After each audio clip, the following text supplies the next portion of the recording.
A group of strong-looking and agile men run through a night forest, chasing someone. One of them accidentally stepped on a branch lying on the ground while escaping, causing a loud crunch to resound in space. The fighters deftly jumped onto tall trees and began to wait for their victim, standing on the branches. Suddenly, the pursuers discovered a burning fire surrounded by trees, and next to it lay a bundle of cloth that resembled a swaddled newborn baby. The man holding the knife in his hand came closer to examine the desired find more closely. His team crouched in the tree branches, waiting to receive the next order from their leader. The antagonist's face shows rage, and the irises of his eyes glow bright red. The blonde jumped several meters into the air, then threw his cold weapon straight into the bundle of fabric. The bundle lying on the cold ground was pierced through with a knife, causing a black hole to appear at the site of the wound.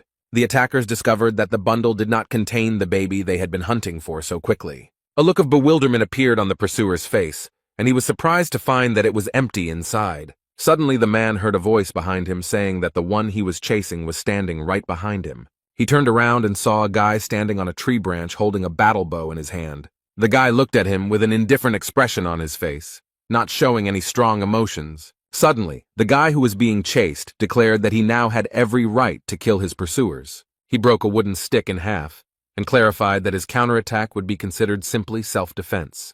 The hero fashioned an improvised arrow from a thin wooden stick that he broke off from a tree branch. The dark-haired boy took aim to deliver a crushing blow to his enemies. The attackers were very surprised and laughed because the hero was going to hit them with a simple wooden stick. One of the antagonists said that the young man was crazy for choosing such an unreliable method of murder. The pursuer didn't have time to finish speaking before a sharp arrow in the form of a stick, gifted with an unknown force, hit him right in the forehead. The attacker was killed with one blow as the branch pierced his skull, leaving no chance for survival. He immediately fell to the ground, uttering a heart-rending death groan, and stopped showing signs of life. The gang leader was extremely surprised and discouraged, and was so taken aback that he could not utter a word. The blonde and his partner were seriously scared, and had already started to back away so as not to become the hero's next victims. One of the pursuers, terrified, shouted loudly that the boy had power. Suddenly, the branches that the daredevil uses as weapons turned into glowing arrows with incredible power. He spoke, making a note to himself that the first enemy had already been successfully defeated, and the next ones were next. The young man then deftly shot his bow at the next pursuer, who immediately fell to the ground with a crash, having fallen from a tree branch. The blonde, the leader of the pursuers, was furious, but his mind was also gripped by animal fear. The hero with the magic bow began to list his victims and deal with each subsequent one with just one shot. Standing on the tree, he began to quickly make more and more arrows, using the same ordinary branches, turning them into magical ones. Suddenly, the main enemy raised his hands up and began to beg the main character for mercy. The guy said that anyone who is willing to kill another person should not be afraid of being destroyed himself. The final shot hit the blonde man, and the magic arrow pierced his body, knocking the man off his feet. The sweaty face of the stricken enemy showed the death throes that became the last seconds of his life. A tired daredevil returns from the battlefield, wondering if he left any traces behind. The guy slowly wandered through the quiet night forest, thoughtfully looking at his feet. Walking among the tall trees, he remembered Darien, reproaching him for the fact that the world turned out to be different from what he had been told. Suddenly the young man quickened his pace and began to move deftly through the forest at a speed invisible to the human eye. His pupils glowed red after the boy mentally called the human world incredibly boring. A group of men sit at a table discussing the forgotten demon kingdom, otherwise known as the Root Forest. Sitting at a long table, they said that the forest was filled with demonic energy, and there was a possibility that the barrier would soon be unable to save them. After one of the interlocutors' remarks, the mysterious man in the rings exclaimed, and a smile appeared on his face. He shared the idea that the demonic energy of the forest could be used for one's own purposes, sending all unwanted people there. His subjects, sitting with him at the table, turned their heads towards the leader and exclaimed in surprise and unexpectedness at the idea. The man in the rings placed his palms on the table and added that the native forest could be an excellent place to eliminate problematic personalities, to which all of his interlocutors agreed. The silence of the twilight forest was broken by the pleading cries of a woman asking the guards to spare her son. A muscular man in uniform held the baby in a swaddling cloth, not giving him to his mother, because according to him, he was already cursed with the seed of darkness. The knight placed the baby on the ground, after which he was immediately illuminated by a magical yellow light, and the silence was interrupted by the shrill screams of the mother. 3 men in clerical attire began the ritual by standing in a circle around the baby, causing the entire forest clearing to become lit up with a bright yellow light. The 3, dressed absolutely identically, continued to stubbornly read the spell, not paying attention to the screams of the mother. Next to them stood a knight, dressed in armor that hid his face, who was also watching what was happening. The blonde woman sobbed and screamed, trying to break free from the guard's hands and still save her child. A clot of light and flames formed in the place of the newborn, and after that the ritual was completed by teleporting the sinner. While teleporting to another world, the baby watched as he flew into another dimension at the speed of light. At that moment, the baby did not yet know that he would have a chance to return home, and then all his sins would be forgiven. Finding himself in another dimension, the baby lay alone, surrounded by a dark forest, causing him to start crying loudly. The baby lay quietly in the dangerous forest, called the Haven of Monsters, and could not move because of his still small age. Clots of dark energy in the demonic forest enveloped the newborn. He suffered for a long time from cold and hunger, because no one could help him.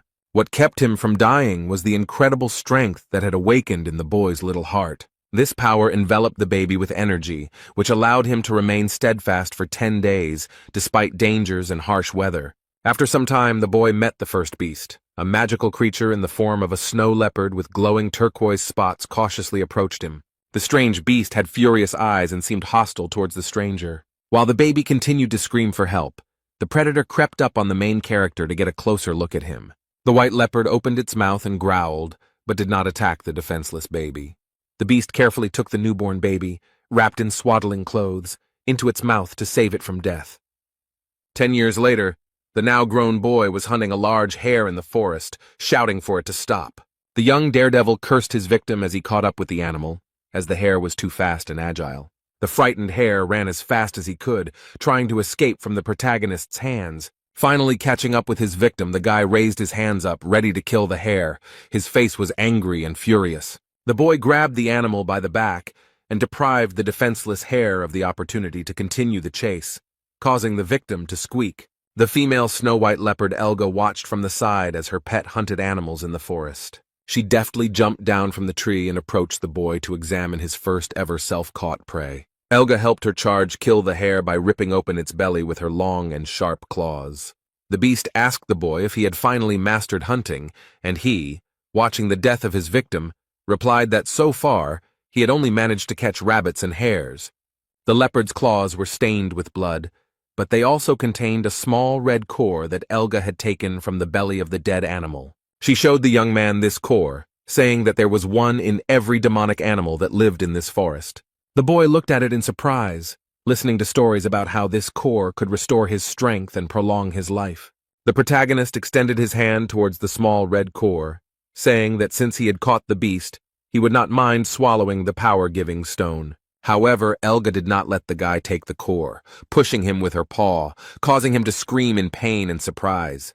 The young man, having got a bump on his head, hysterically showed his displeasure, waving his limbs, and asked to give him the cannonball, but the snow-white predator was against it. Elga pointed out the boy's stupidity because he is strictly forbidden to eat the cores of demonic beasts, since he is a human, and this can turn him into a monster. The snow-white furred predator looked at the sky and said that eating the core could result in the hero never getting out of the forest again. The boy, despite the danger, still showed discontent and did not fully trust his guardian. The hero pulled the dead hare by the ear and muttered that he wouldn't be able to get out of the forest anyway, so the core would help him immediately become stronger. The guy reminded his companion that she herself had spoken about his fate of living his whole life in a demonic forest because she considered him a weakling. Anger appeared on Elga's face, and she replied that the boy was misinterpreting her words. The guy, exhausted after a long hunt, looked at the predator in surprise and asked her again.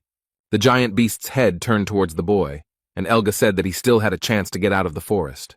The guy didn't believe the predator's words, because according to him, she had previously said that it was impossible to leave the cursed forest. Continuing to walk through the forest after the hunt, Elga clarified that she had now changed her mind, because someone had convinced her that it was possible to get out of there. The boy, interested in the details, asked who the person was who told her about the way to leave the forest. After the answer, surprise appeared on the young man's face, because Elga replied that the secret was told to her by a man she had once seen. The boy exclaimed, because in 10 years of his life he had never seen a living person, since all this time he had lived in a forest teeming with animals.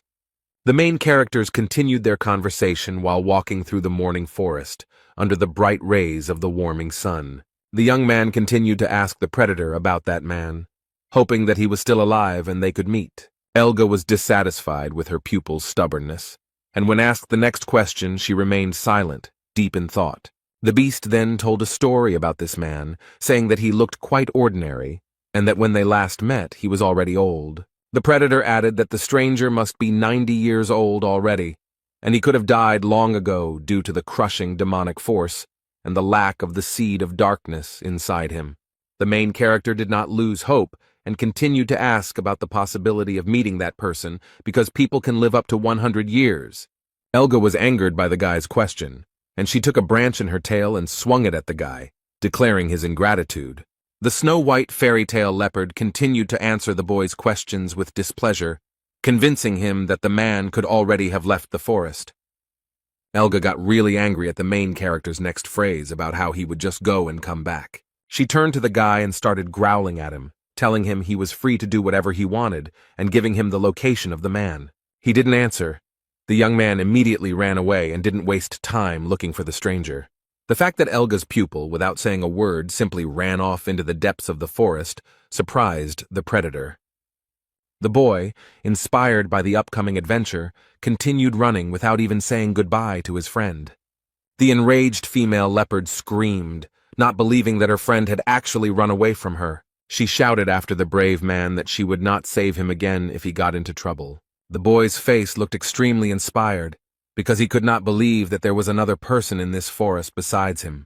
Moving through the forest with astonishing speed, he marveled at the strength of the stranger, who was able to live in this place without the seed of darkness. The main character was very pleased that he had a chance to meet someone like him. After a long run, the boy stopped to finally catch his breath. He was forced to stop because an obstacle in the form of a high wooden fence appeared in front of him. Sweating, the hero looked defiantly at the fence, wondering how long it had been standing there. The daredevil came closer to the fence, clenching his hands into fists, and after a tiring run, his entire body was covered in spots of dirt and dust. Luckily, the fence was not a serious obstacle for the main character, so he easily jumped over it, landing on his knees. The young man exclaimed in surprise, because before his eyes appeared a moss-covered wooden house that he had never seen before. The discovery made the guy happy because, in his opinion, only a person could have built such a building. At that moment, an unknown man attacked the boy, pinning his head to the ground, causing him to scream in pain and surprise. An elderly man with long gray hair swung at the young man because the stranger had entered his private territory. The gray-haired stranger with glowing yellow eyes, without loosening his grip, asked the boy who he was and who had sent him. In confusion, the protagonist, lying on the grass, asked the man again and then said that he came himself. An old but muscular man heard that the boy had come to him on Elga's tip. The protagonist's answer satisfied the gray-haired stranger, and the man made it clear that he was familiar with this beast. The grandfather removed his hand from the boy's head, after which the brave man finally sighed with relief. The man looked at the young man with distrust, asking for what purpose he had disturbed him. The protagonist looked closely at the strong man, telling him that the guy should leave if he just wanted to see a real person in real life. The boy began to get to his feet, convincing his new acquaintance that he had come to him for a different purpose than simply to gawk at the man.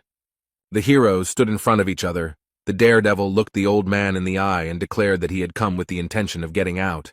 The boy frowned, looked into the man's eyes, and said with confidence that he wanted to leave the forest. Standing on the green lawn, the old man introduced himself to his new acquaintance and said that his name was Darian.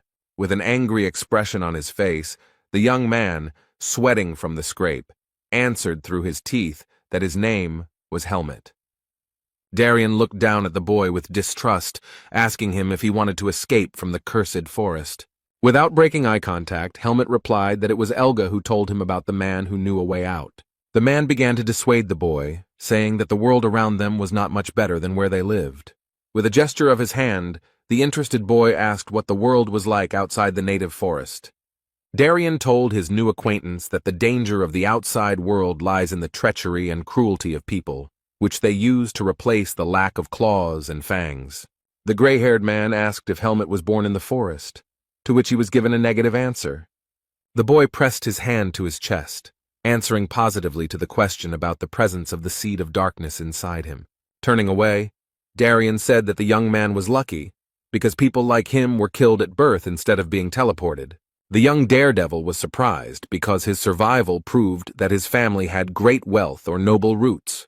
The elderly man, having continued to reason, agreed to help the guy, because he was in debt to a predator named Elga. Suddenly, the old man turned to the youth to explain why the boy had ended up in this cursed place. The old man said that the boy ended up in the demon kingdom because of a seed of darkness deep in his chest. The man warned the boy that he would have to die in battle, because of the seed of darkness, the young man would be hated everywhere and by everyone. Standing in front of each other, Darien asked Helmet again if he really wanted to leave the forest even at the risk of dying when he got into the outside world. In response, the young hero only remained silent, looked at the old man with a determined gaze and made it clear that he was serious in his intentions. The old man saw the expression on the brave man's face and realized that the boy had no intention of retreating and still wanted to get out of the forest. Suddenly, the grandfather lifted the boy into the air with just one hand, causing him to scream in surprise. Helmet began to scream and shout as Darien carried him in an unknown direction like a feather. The boy began to swear and was extremely unhappy that the elderly man picked him up without permission. Darien only smirked in response to the youth's anger and noted the boy's fiery character. The two heroes continued their journey into the forest, and the old man said that in order to return to the world, the boy would have to turn into a human himself. Helmet continued to be angry, and his grandfather, with a calm expression on his face, offered to help him become a real person. The old man carried the boy like a light bag and answered the youth's questions about the way to leave the cursed forest. The elderly man stated that Helmet did not yet have enough strength to overcome the barrier to exit into the outside world. The young man asked his new acquaintance who exactly was the person who would help him overcome the path to get out of the forest, but the grandfather refused to answer. At this moment, the boy became noticeably thoughtful, because he still doesn't know a way to become stronger for a successful escape. Finally, the main characters reached their destination, which turned out to be a small wooden house surrounded by green grass and tall trees. Darien and Helmet went inside, and the grandfather began to work on transforming the boy into a real person, but he was extremely unhappy. The youth was irritated by the dusty atmosphere inside, but the old man replied that this was how ordinary people lived. While the young man was showing dissatisfaction, the grandfather began to make something out of straw, and in response to his disobedience, he suggested that the boy stay in the forest. In response, Helmet's face became even more furious, and in anger he clenched his hand into a fist, looking at the old man. Darien quickly made a small bed out of straw for the new student, and also made a pillow. The boy plopped down on his new sleeping place and was surprised, because before he had slept in different conditions. The young man settled down on the new bed, looked at the old man, and asked if he could rest now. Darien forbade the boy to rest, called him lazy, and ordered him to get out of bed, because they still had a lot of work ahead of them. The grandfather gave the young daredevil a shirt, because before that the boy had been moving through the wild forest in primitive clothes made of fur. Helmet put on a shirt and pants, but the new clothes seemed very uncomfortable to him, which is why he began to constantly adjust them. The boy looked down thoughtfully, because wearing shirts and trousers was a completely new experience for him, since he grew up surrounded by animals. The main characters left the house and went out into the forest again, where the old man wants to teach the young man how to choose the right food for a real person. The grandfather had a bag of root vegetables on his shoulder, and he promised the new student to teach him how to cook food from seemingly inedible things. The elder took the root vegetable in his hand and began to cut out the core, explaining how to properly process such products. The old man and the young man stopped at a clear river, where the grandfather told them that it was water that was immune to demonic forces and was excellent for processing food. Darien washed the root vegetable in river water and handed it to the boy so he could try it. The young hero took the treat in his hand and tried it, and the taste of the product and its edibility pleasantly surprised Helmet. The boy learned his lesson, his mood improved noticeably, and the heroes continued on their way. The young man's good mood did not last long, because now he was forced to carry heavy water, which caused him to start screaming furiously. Helmet had 2 wooden buckets of water in his hands, and beads of sweat appeared on his face from fatigue. While the boy was complaining and cursing his teacher, a large predator crept up from behind in the bushes. The beast jumped towards the young man with lightning speed, which frightened him, causing the boy to drop the buckets of water from his hands. The predator turned out to be Elga, who stopped near Helmet and asked him what the young man was doing in the forest. The main character took the bucket in his hand and said that he was carrying out Darian's order, and in response the big cat complained that her boy never listened. A tired Helmet said that he was doing this because the old man had promised the young man to make him stronger. Elga lay down by the river and began to ask her pupil what would happen when he finally became strong. The boy's mood changed to sadness, and he told Elga that it was she who spoke about Helmet's need to live among people because of his origin. The predator thought about the young hero's answer, and was able to answer the boy only after some time. The big cat looked at her pet and asked if he was really sure that he would be better off in the outside world. A waterfall roared in the background as the young man told Elga that he was unlikely to get better if he stayed in the forest. Suddenly the beast interrupted the conversation and said goodbye to the boy, saying that he needed to leave already. The predator rose to her 4 paws and looked at her pupil one last time, remaining silent. Elga turned away. Sad emotions and resentment towards Helmet could be read on the unusual animal's face. Without saying another word, the big cat looked ahead again, sad that the young boy was so eager to leave the forest.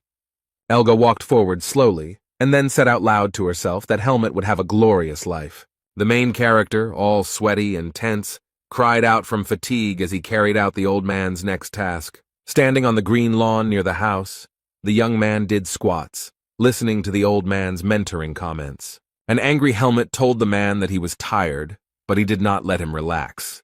Otherwise, the boy would have to stay in the forest. The sweaty and tired young man screamed loudly because he was physically no longer able to repeat the squats over and over again. Darian, watching his new student, thought that the young man was holding up well because he didn't stop doing the exercises. Overcoming himself and his fatigue, with his hands extended forward, Helmet continued to squat stubbornly and diligently. Sweat was pouring down the boy's body, but he did not stop, which gave the old man the idea that the seed of darkness was not the only feature of the young man. Only at sunset did the young hero receive a command from his mentor that was enough for today and that he could go and rest. The boy breathed a sigh of relief, but due to fatigue he lost his balance and could no longer stand on his feet. The exhausted youth fell into Darian's arms, his face showing an almost unconscious state. Tired after training, Helmet looked at his teacher and quietly said that he was hungry. The hero sat down near the fire, where the food prepared by the elderly man was already boiling in a cauldron. Helmet took the wooden bowl of hot soup in his hands, and his grandfather asked him to eat the food with a spoon, which is unusual for the main character. The boy scooped up some soup with a spoon and put it in her mouth, after which he was extremely surprised by the unusual taste. The young man began to greedily absorb the food with a spoon, calling the soup prepared by the old man delicious, because he had never eaten anything like it before. Darian only silently glanced at his student, observing the young man's brutal appetite. Helmet, sitting on a wooden stump, looked questioningly at his teacher, who had not joined the meal. While the grandfather began to tie up his hair, the young man asked him if he was going to eat too. The man walked up to a large wooden chest and said that he wanted to show the boy something to make him even stronger. While the boy ate, Darian told him about the limits of his body's strength and the differences between humans and demonic beasts. From a wooden chest, the elderly man took out a sharp and long blade, telling the youth of his intention to teach him fencing. The elder deftly took the blade in his hand and turned to the student, telling him about his plans for new training. Darian then said that before the first fencing lesson, he intended to show the boy what the blade was capable of. The muscular old man took a fighting stance, holding his blade in one hand out in front of him. Darian began to swing his cold weapon, demonstrating his skill to the young hero. The man asked the boy to watch carefully so the youth's gaze did not leave the old man's performance. The teacher continued to swing the blade skillfully, as he would do in a fight with a beast or a man. The old man's expression became focused and serious. Loudly exhaling air from his lungs, he prepared to do new techniques. The primitive blade in the hands of the master became a destructive weapon, which, due to the speed of the swings, turned into stripes of bright light. Darian's skill surprised the boy because bright lightning flashed in the air from the swings of the blade. The master continued to demonstrate his techniques professionally, without answering the youth's questions. Approaching the boulder, Darian swung his blade again, striking the blade straight at the huge stone. At the sight of the impact, a large crack appeared in the stone, in which a bright white light was burning. The young hero was amazed and spread his arms, because right in front of him, the boulder shattered into hundreds of small stones after the master's blow. Helmet was amazed by what was happening. His eyes widened and he was speechless at Darian's skill. The old man stood by the stone he had struck, lowering his blade, and the boy continued to look at the fragments of the boulder, not believing his eyes. The man said that it was thanks to such skills that ordinary people managed to survive in the cursed forest. The amazed young man, stuttering, finally asked the teacher what it was, because before his eyes the blade had turned into a magical weapon with incredible power. Darian's weapon glowed orange again, and he told the boy that it was because of the power that some people could possess. The inspired boy looked down and looked at his palms, wanting to feel that same power inside himself. A joyful Helmet raised his hand and shouted that he also intended to master this power. Suddenly, the protagonist lost his balance, receiving a blow from Darian, who was dissatisfied with the words of his student. Writhing in pain, Helmet listened to the teacher say that he was still too weak to gain strength. Looking at the young man, Darian said that first the boy must understand the essence of the blade and master it. Holding a weapon in his fist, the man explained to the student that mastering the skill would be very difficult, but he was obliged to go all the way. Standing before his student, he held the weapon out in front of him and promised that the blade would definitely reward Helmet for his efforts. Darian held out the cold weapon and placed it in the boy's hands so that he could begin his training. Determined to work hard, Helmet agreed with his mentor and gripped the blade tightly with both hands. Standing on the green lawn near the house, the teacher and his student began to study the art of wielding a blade. Suddenly, Helmet expressed dissatisfaction, because the heroes had been performing monotonous exercises with weapons for a long time. Darian was unhappy that the boy was showing him disrespect, but the young hero did not admit his guilt. The young man asked the older man why he thought the boy was not ready yet. Darian called the young man a fool because he does not understand that the key to strength is not only a strong body. Helmet looked at the master with a puzzled face, because he did not understand what else was needed to master the blade. The boy was seriously angry when Darian asked if he really needed to explain everything. The enraged youth began to shout at the teacher that he could not understand everything without Darian's interpretation. While Helmet continued to learn how to wield the blade, the old man was surprised by the strangeness of the youth, who, despite his discontent, quickly learned the lesson. The man wondered why, despite the seed of darkness and his upbringing among animals, the young man remained a reasonable and rational person. Helmet continued to swing the blade with diligence and concentration, causing sweat to appear on his face. The old man nevertheless decided to explain to the boy what he meant and why he took his blade in his hand. Unexpectedly for the student, the master swung his weapon and hit the young hero, causing him to cry out in fear. With this blow, Darian wanted to demonstrate to Helmet that he was still too weak to allow the teacher to hit him. The angry boy screamed again after the next blow and asked why the old man continued to attack him. The teacher asked the student if he understood the difference while the boy rubbed the place of the blow with his hand. Helmet glanced sideways at the old man in bewilderment, thought for a moment, and answered negatively.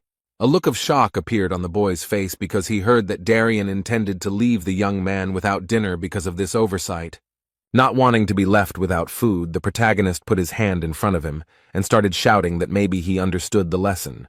The boy began to reason that the pain sensations were different due to the different speed of the blows and the parts of the body they hit. The student became curious as to why he experienced varying degrees of pain when struck, despite the fact that the master's movements were the same. Darian told his student that mastery of the blade is not about precise movements. The master began to reason that the key to success was balance between mind and body. The older man added that Helmet must control the speed of his movements, muscle tension, and other important aspects. Darian concluded that his student would only be ready when he found a balance between soul and body in this matter. The knowledge he gained forced Helmet to briefly leave reality and become immersed in thought. The boy was helped back to reality by a flick from Darian, who said that for now the youth was not a swordsman but a simple forester. The old man announced a repeat of the previous training, and the protagonist again stood in a fighting stance, grabbing his blade with his hands. After training, the boy came to the river to rest, but began to complain of boredom. While walking through the forest, the main character met Elga again, telling her that they had not seen each other for a long time. The predator looked at her pupil in surprise, because during the short time of separation, the boy had grown noticeably. The big cat looked at the young man's matured body, asking how he could have changed so much in such a short time. Elga praised Helmet, telling him that the boy was growing up to be a real man, which pleased the young man's pride. The heroes began to discuss Darien and why this elderly man was in debt to the predator. Elga explained that she allowed him to live in the forest, which surprised the boy, because she doesn't like neighbors. Helmet's words enraged the big cat, and she began to scream that she was still ready to fight with everyone. Having calmed down her ardor, the predator immediately corrected herself that she was not ready to fight with everyone, because she did not want to meet some nasty snake again. The young man realized that Elga was referring to the two-headed serpent from the southern lands named Naho, who was hunting Darien.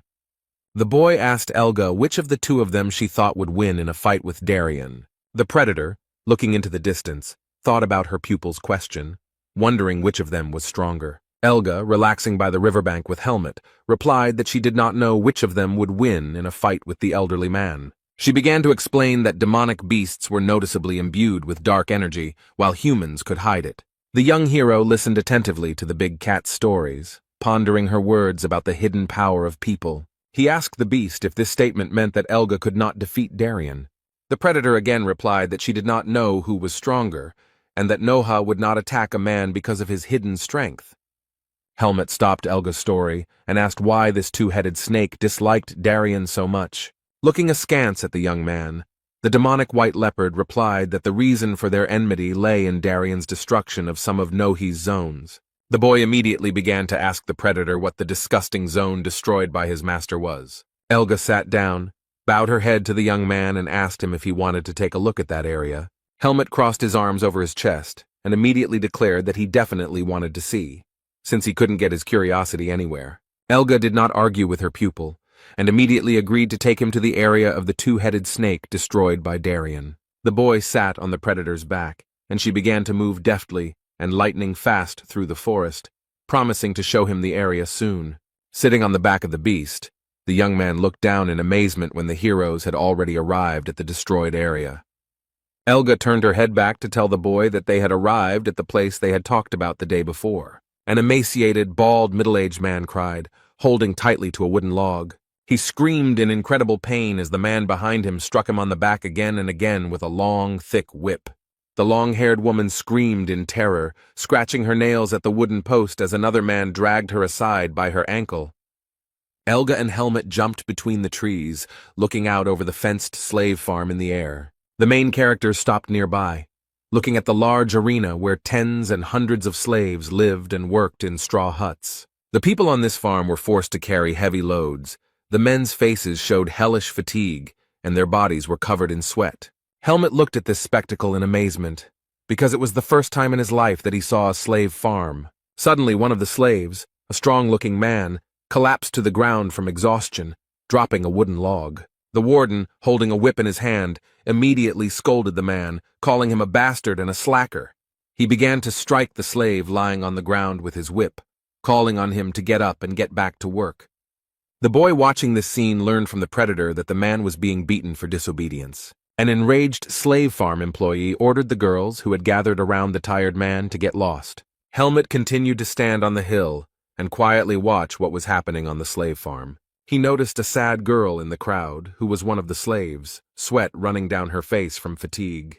The boy told Elga in surprise that the girls on the farm were somehow different from him. He saw that several girls were being driven into a hut, to which the predator said that they were being prepared for slaughter. Elga began to explain to the young man how women differ from men, and why the two-headed snake Naho prefers to eat them. She added that before slaughter all the girls are specially fattened so that there is more meat. Snow Leopard continued to tell the boy about the structure of the farm and how men work on it all their lives. Sitting on the predator's back, Helmet listened to Elga's story about how Naho was obliged to protect slaves from monsters in exchange for their labor. She then pointed to the leader of the farm, and he was a bald, elderly man with purple eyes named Sir Erugo.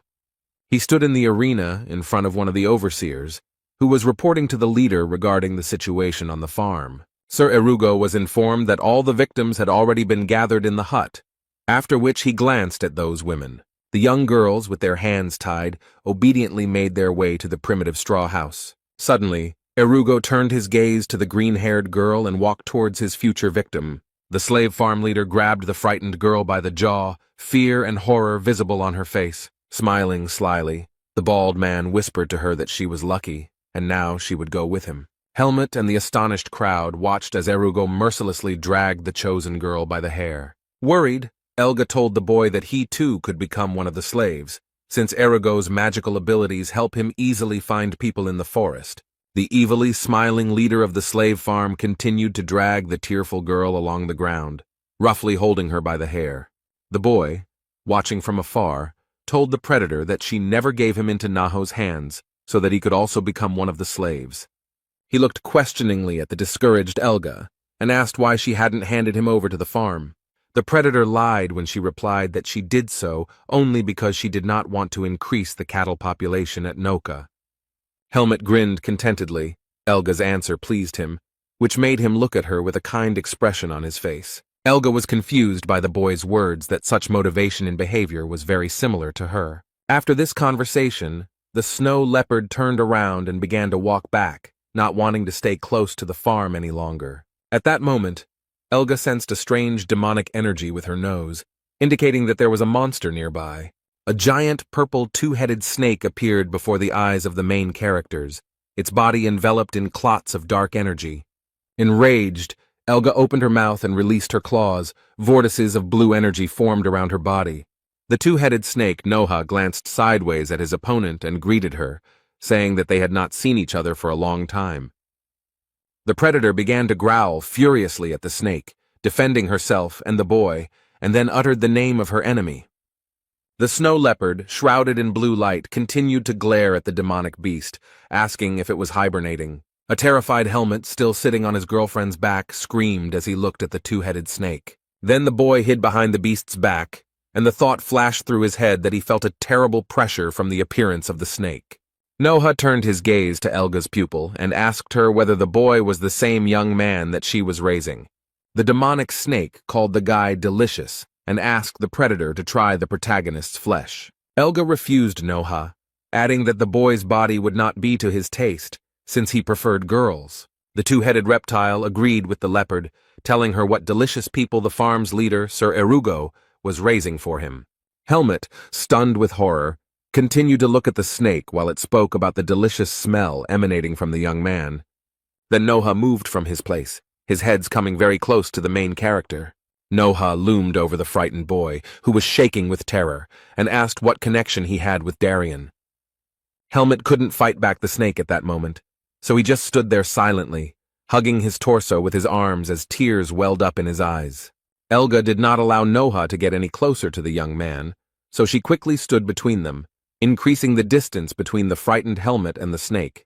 The predator screamed furiously at the enemy, calling him a bastard, and forbade him to approach the boy. The demonic serpent laughed at Elga's words, and then he said ironically that he was for peace and love. Noha lowered his head, from whose eyes stripes of purple light were coming out, and asked why the young man smelled so much like Darien. The antagonist began to tell how Darien had destroyed his slave farm many years ago, and why the snake was still wary of the man. Grimacing in anger, the big cat replied through clenched teeth that Helmet had only stolen Darien's clothes, which is why he smelled like that man. The demonic beast believed Elga, but still added that he would have punished the young man if she had not been there. The boy's girlfriend became completely furious, bared her fangs, and began to threaten to kill Noha if he dared to touch Helmet. In response to the threats, the snake only laughed, saying that he was only joking, and noted his long-standing acquaintance with Elga. Noha once again addressed the predator, who was protecting the boy with her body, and asked the main characters not to return to the farm again. Finally, the two-headed serpent, opening one of his mouths, said that otherwise he did not want to collect Elga's white wool all over his territory. Helmet, who had experienced horror, finally breathed a sigh of relief, clutching his heart with his hand to catch his breath. Noha began to slowly walk away from the heroes, while Elga still remained wary, and the shocked young man hid behind her giant paw. The boy, sweat pouring down his face, was so scared that he began to lose consciousness, making strange sounds. Surprised, Elga looked at her charge, who was already unconscious and lying on the ground, asking herself if he had passed out. Soon the heroes began to walk along a forest path, and while Helmet complained of a headache, the worried predator told him not to go into the forest alone anymore. The big white cat added that because of fear, Noha would not come to their lands, but the young man should still be on the safe side. The upset boy did not contradict his teacher, agreeing with Elga's request. The predator asked the young man why his mood had worsened because of her warnings. She tried to console the protagonist, saying that he was just a child and that what happened was not his fault. With a thoughtful and sad face, Helmet asked Elga if he could ever become as strong as she and Darien. The white predator looked at her pupil and asked again in surprise. With his head down, the boy continued to ask if it would be difficult for him to gain the same strength. Elga began to talk about Darien's strength and also about the fact that she did not know about the true abilities of that man. The young man looked at the beast in surprise, because she said that such abilities were definitely not available to most people. The heroine gave her pupil some advice, telling him that the path would be difficult, but the end result depended only on him. Inspired by his tutor's words, Helmet clenched his pale, youthful hand into a fist. Elga continued, and stopping, looked at the boy and added that he would have to try hard to achieve his goal. The giant white cat silently continued to look at the young protagonist with a worried look. At this time, Helmet looked into space, completely in himself, and thinking about all of Elga's words. Afterwards, Elga closed her eyes and exhaled with displeasure, noticing some changes in the atmosphere around her. The heroine began to walk away, finally telling the boy that a man was approaching them. An elderly gray-haired man was walking along a forest path, holding a haystack tied with a rope over his shoulder. It turned out to be Dorian, who stood in front of the young man and, instead of greeting him, only said that the young hero was walking with that cat again. The young man, lost in his thoughts, finally turned around and, seeing Darien, uttered the name of his new teacher. The man turned his back to the hero again and, pointing out the late time of day, ordered him to return home. In response, the boy only looked ahead, sadness and concern visible on his face. Darien didn't pay attention to his student's silence and dejection and continued walking towards the house. The giant white leopard remained nearby, hiding behind a rock and silently eavesdropping on the conversation between the two people. Hearing Darien's last words, Elga was alarmed by this, and the predator turned her head in their direction. She looked at Helmet warily, her eyes worried, and in her mind she decided to keep an eye on the boys. The young man noticed the predator's gaze on him. His eyes widened at that moment, and his facial expression changed to a softer one. The young hero Helmet looked at her friend and smiled slightly, as if he had read her thoughts. The boy followed his new teacher, and the mystical forest beast finally walked back to her business. It was already night outside, but Helmet still hadn't slept. He was grinding his teeth and groaning and screaming, and his face was sweaty. The boy was writhing in pain, his knees pulled up to his chest on his bed and complaining out loud about the unbearable pain in his stomach. A grimace of pain froze on his face. At that moment, the main character felt like he was about to die. The day before, Darien had given the young man a bunch of unknown herbs and ordered the boy to eat it before going to bed, causing Helmet to look questioningly at the unfamiliar food. He picked up some long green leaves and asked the man what kind of grass it was. Darien stunned the protagonist with his answer, stating that these leaves were a poisonous plant. Before the boy could object, an elderly gray-haired man slapped his face with his palm, saying that the plant suppresses the seed of darkness. The young man obeyed and ate the leaves before going to bed, but that night he was writhing in unbearable pain in his stomach. Helmet's body was all sweaty, and he began to scream out loud about why his whole body was now hurting because of the poisonous plant. He grabbed his t-shirt with his hands and, unable to bear the pain any longer, began to scream loudly. Now a look of rage appeared on his face, and he began to turn to Darien, asking him what he had fed the young hero. At this time, Darien was absent, and instead of sleeping, he walked through the Rocky Mountains, holding his blade in his hand. The gray-haired man was wondering how many 4 or 5 years were left until the unknown event. After some time, Helmet began training with a blade. Standing in the middle of the forest, he swung a cold weapon in front of the trunk of a large tree. The young man's muscular body was covered in beads of sweat. The hero concentrated on practicing his blows, causing damage to the tree. Baring his teeth, the young protagonist hit the pole again and again, applying all his strength. Due to the numerous blows of the blade, many marks have already appeared on the bark of the tall, deciduous tree. Darien, standing nearby, watched his new student's training carefully and quietly. Long gray hair covered his eyes, but the man could still follow all the boy's actions. To the boy's surprise, Darien said that he seemed to enjoy the sword exercises, causing the young man to joyfully exclaim his name. Pleased with himself, Helmet held the blade out in front of him and boasted to his teacher that his body and vision had become much more obedient. Darien confirmed the boy's suspicions that this effect arose after consuming that poisonous herb. A cheerful and motivated Helmet answered the man's question about whether his stomach still hurt, but said no. The thoughtful master said to himself that it was time for something, since the boy had been using that plant for several months already. Darien took his cold weapon from the student and asked if he remembered what the teacher had told him earlier about strength. A sweaty Helmet looked at the man intently, listening to him talk about the invisibility and infinity of some force. The old man explained to the boy in detail that because of a weak body, a person cannot accept power, so he had not previously taught him how to use it. The man thrust the blade into the ground in front of him and declared that the boy's mind and body were now ready to learn the power. A stunned Helmet, his eyes wide open, listened silently to his teacher announcing the start of new training. The elder looked down at his pupil and, looking into his eyes, said that he would now teach him to use force. Preparing to show his student a new move, Darien assumed a fighting stance, clutching his weapon tightly in his right hand. The muscular older man raised his right arm to the side, the wind blowing his long gray hair through the air. The master abruptly thrust the weapon forward, grasping it tightly with his palm. The old man exhaled sharply, opening his mouth slightly and prepared to activate his power. Suddenly, the space around him and the blade itself were illuminated with a bright yellow light, indicating the appearance of power. Helmet, who stood opposite the teacher, concentrated, his body tensed, and he also held his weapon out in front of him. Darien, whose sword was radiating power, told the boy to absorb this energy into himself and redirect it. The old man changed the position of his weapon, putting his hand in front of him so that Helmet could more easily cope with the task at hand. The master's hair was floating in the air due to the strong wind created by the force. He asked the young man to redirect it into his blade. With surprise on his face, Helmet continued to listen to the teacher's instructions that this was the essence of strength. Concentrating, the protagonist took the blade in both hands and held the weapon out in front of him, following the master's instructions. The young man spread his legs wide, getting into a fighting stance, and the man advised him to maintain his breathing rate. Darien continued to instruct his student, speaking of the importance of remaining calm and moving with ease. The teacher began to swing his blade, creating vortexes of energy, and spoke of the risk of losing strength due to a violation of the pace. At this moment, Helmet's face was extremely focused and tense. He was listening to Darien and trying to complete the task.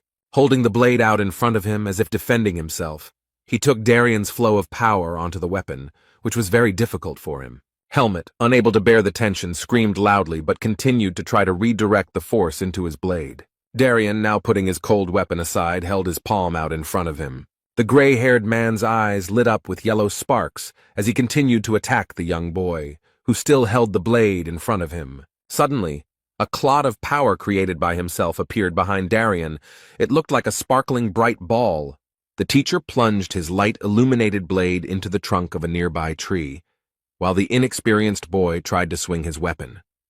Suddenly, the Helmuth became angry, and with fury on his face he shouted at Darien, suspecting him of wanting to kill the young man. Finally, the man put away his blade and expressed his dissatisfaction with the student for running out of steam so quickly. The angry young man held the sword in front of him, cursed, and tried to help himself catch his breath out loud. Helmet was breathing loudly and rapidly, having lost all his strength after the attack, and beads of sweat were running down his face and body. Angry at his failure, the boy, not wanting to give up, grabbed the blade tightly again. Holding the weapon in both hands, the young protagonist concentrated and swung his sword sharply. He began to swing the blade again and again, while a stunned Darien stood back and silently watched his movements. Looking at the boy's useless movements, he ordered him to turn on his instincts, feel the power, and absorb it. Helmet bared his teeth and clawed at his throat, trying with all his might to complete the task set before him. The protagonist was forced to back away after Darien counterattacked the boy, adding that no one gets it perfect the first time. The exhausted youth looked at the man, listening to how from now on all training between the master and the student would be like this. Suddenly, the hero's blades collided, crossing each other, causing the entire space around to be illuminated by a bright light. Looking down at his student, Darien asked him to show his determination. Despite his visible fatigue, Helmet's face showed signs of inspiration, and he was ready to try again. The young protagonist, his face showing anger and concentration on the task, once again held his weapon out in front of him. Darien and Helmet engaged in combat, swinging their blades again and again as they were surrounded by tall trees. The young man bared his teeth and diligently practiced his blows on the teacher while listening to instructions about speed, tempo, and the need to move without stopping. The protagonist turned his attention to the tree, continuing to systematically hit the pole. Traces of orange light remained in space after the blows. The concentrated Helmet listened to the teacher and tried to absorb all the surrounding energy. The boy closed his eyes to concentrate even more and complete the task at hand. The protagonist saw another dimension in front of him, where green trees turned into twisted wooden poles. Under the feet of the main character, dressed in black boots, instead of grass, there was crunching white snow. Young Helmet opened his eyes and looked ahead, beads of sweat running down his face from fatigue. Finally, the boy completed the task, and the purple light energy emanating from his blade illuminated everything around. 4 years have passed since that training. The main character was in a snowy forest and was cutting down trees. The young man easily cut down the thick tree using his blade, after which the pole fell to the ground with a crash. Pleased with himself, he straightened his back and looked at the work he had just done. The sky in the winter forest was cloudy, and everything around was covered with a layer of recently fallen snow, and felled logs lay on the ground. Taking one last look at his blade, the protagonist said that was enough for today and finished the job. Hearing a voice from behind, he turned to Darien, asking if he had been watching the boy. The older man, crossing his arms against the cold, said that the young daredevil had grown noticeably over the past 4 years. Helmet was skeptical of the old man's words, pointing out his weakness, and then offered his teacher a duel. Darien did not immediately agree with the proposal and asked the guy to demonstrate his strength before the fight. The boy was unhappy, because the teacher did not agree to fight him last time, and the old man told him to obey. The young hero cursed, but immediately raised his blade, preparing to carry out his master's orders. Helmet closed his eyes, tension showing on his face. The guy concentrated to demonstrate strength. The space around was colored in purple light, denoting the boy's strength, and Darien carefully watched the student's actions. Grabbing the blade with both hands, Helmet assumed a fighting stance, his weapon glowing purple. The young man was exhausted, and words about the talent of his student, despite the seed of darkness within him, flashed through the old man's thoughts. Images flashed through the old man's mind as he wondered whether Helmet would be able to turn the world upside down, for good or for bad. After some thought, Darien closed his eyes for a moment, and then came to the conclusion that it was time. He looked thoughtfully at Helmet, who was pleased with his skills, and in his mind he decided that it was time to let the boy go on. The young hero continued to confidently hold the blade in his hands, continuing to demonstrate his strength to his teacher. Now Darien voiced his thoughts, telling Helmet that it was time for him to move on. The young man was stunned by his teacher's words, and at first did not understand what exactly he meant. Looking up at the sky, the elderly man confirmed the young hero's suspicions, saying that it was time for him to leave the forest. A surprised Helmet, spreading his palms to the sides, indicated his weakness, but Darien declared the need to leave the forest due to the growing power of the seed of darkness. The old man exhaled hot air, which immediately turned into steam in the cold, and looking at the boy, added that he would not have a second chance. Helmet listened attentively to the old man, looking at him from under his brows, his hands clenched into fists. Darien began to explain to the student the way out to the outside world, telling him about a weak spot in the divine barrier in the north of the forest. The older man looked at the boy with a serious expression, talking about the theoretical possibility of leaving the native forest through a gap in the barrier. Helmet listened to the teacher, his mouth open in surprise. He heard from him that the boy had a chance to get out even with the seed of darkness. The young hero chuckled and asked the old man with a displeased face where that weak spot was. Darien replied that he did not know the location of the breach, but he knew a person who had this information. The old man stunned the boy by telling him that the man was Erugo, the owner of the slave farm. The young man began to mentally recall how he had seen Sir Erugo on the farm, and that it was he who he needed now. In response, the main character chuckled thoughtfully, without saying a word to the elderly man. Darien began to tell the boy about the human world, warning him about how much Helmut would have to endure there. The old man shared with the boy that because of life in the forest, the world around him might seem like a real miracle. Wincing, he again warned the youth that even outside the forest, tragedies would haunt the protagonist. Helmut just looked at the old man in amazement with his eyes wide open and remained silent in response. Darien continued to give the boy advice that tragedies were inevitable and that one day the young man would feel helpless. Then the old man extended his hand to the boy, finally asking him not to lose himself, despite the circumstances. The man placed his hand on his protégé's shoulder and squeezed it while the excited youth silently listened to his parting words. The old man removed his hand and turned away, asking if Helmut had any other questions. The boy became angry and clenched his fist, asking if Darien was going to walk this path with him. The white-haired man coughed, pressing his fist to his mouth before giving his student an answer. Darien looked Helmut straight in the eye and confirmed all the young hero's fears. Our young protagonist looked intently at his mentor, his face showing thoughtfulness and some resentment. Having heard no more questions from Helmut, the old man said that he was going to sleep now and invited the young man to visit him tomorrow. Turning away from the boy, Darien added that he just wanted to spend some time alone. The main character, as if enchanted, continued to stand silently in place, looking after the old man. Shocked by such news from his teacher, Helmut, lowering his blade to the ground, thought about everything that had happened. When night had already fallen, the boy sat on a snowy rock, pressing his knees to his chest from the cold, and looked at the winter mountain river. Even though he finally had a chance to get out of the forest, the young man didn't look very happy. Elga also pointed out the guy's bad mood by silently sneaking up behind her friend. The big cat asked him if it would happen tomorrow, to which the boy turned over his shoulder and said her name. With an angry and offended expression on his face, the guy, flushed with emotion, answered the predator's question affirmatively. He began to tell Elga that he would finally be able to leave the cursed indigenous forest. The boy shared with the beast that despite the good news, something was pulling at his heart, and he did not know the nature of these feelings. Elga, resting her head on her paws, glanced sideways at her charge, thinking about the boy's question. The large white cat with black spots without answering turned its head in the other direction. Then she answered the young man, while he sat leaning against her large, warm body, that he was slowly becoming a man. Returning home to Darien, the protagonist grabbed the handle of the front door and opened it slightly. The big cat led him to the hut and watched as the boy went inside.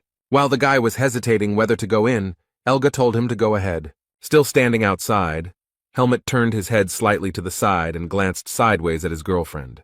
Obeying the big cat, the main character opened the door wider, where Darien was already waiting for him inside, sitting in the middle of the room. The picture he saw stunned the guy. His pupils narrowed, and his wide-open eyes looked at what was happening. An elderly man sat on the floor with his eyes closed, legs crossed, and in front of him lay a tied bag and a sword. The teacher seemed to be in a trance, and despite the boy entering, he didn't even move. The frightened boy looked at his teacher, and then said the man's name in a questioning tone.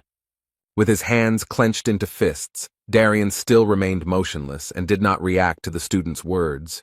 Helmut was surprised by the old man's unusual behavior. He repeated his name, and then said that he did not understand anything. The saddened protagonist came to the conclusion that the teacher's silence indicated that the young man really needed to leave. The guy came closer, bent down, and silently took the sword lying in front of Darien, intended for the main character, into his hand. Having taken the cold weapon and the bag with unknown contents, the hero took one last look at the still motionless old man.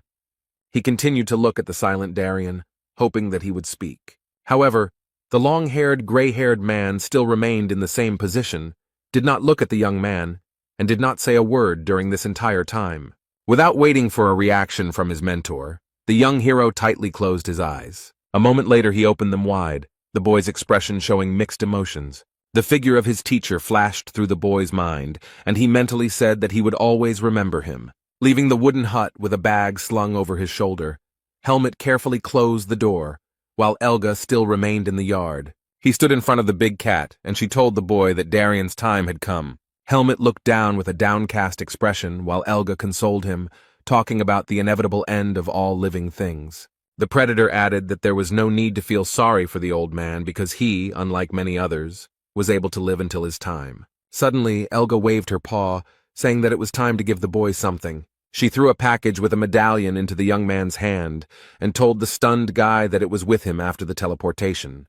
The predator asked her pupil to unfold the package and look at the medallion, adding that he might need the decoration someday. The protagonist unfolded the gray piece of cloth and saw in it a large gold medallion hanging on a chain. Elga also looked at the decoration that she had been hiding since her meeting with Helmet, and said that it was an extremely rare metal, pure gold. The predator added, looking at the boy opening the medallion, that he might have been born an aristocrat. Opening the medallion, the young protagonist saw an inscription there that read, "May the light show you the way."